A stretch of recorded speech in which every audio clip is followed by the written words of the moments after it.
Sa layuning maghatid ng edukasyon sa mga kabataan sa mga puok na mahirap marating, partikular na ang mga komunidad sa baybayin, isinagawa ng kapulisan ang proyektong Eskwela sa Bangka para sa mga kabataan sa San Jose, Occidental, Mindoro.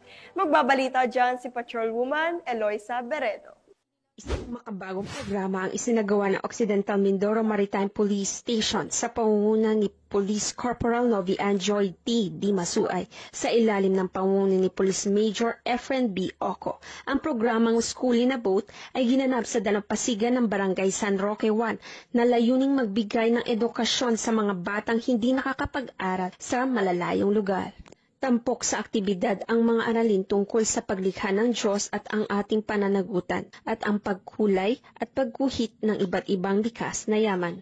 Bukod sa mga batang mag-aaral, aktibo rin lumahok ang kanilang mga magulang at tagapag-alaga sa proyekto sa pamamagitan ng inisyatibang ito na ihatid ang di-formal na edukasyon sa mga kabataang walang kakayahang makapasok sa regular na paaralan. Layunin sa eskwelahan sa bangka na gawing mas accessible ang edukasyon sa mga liblib na komunidad na siyang magiging daan sa mga mas magandang kinabukasan para sa mga kabataan sa lugar.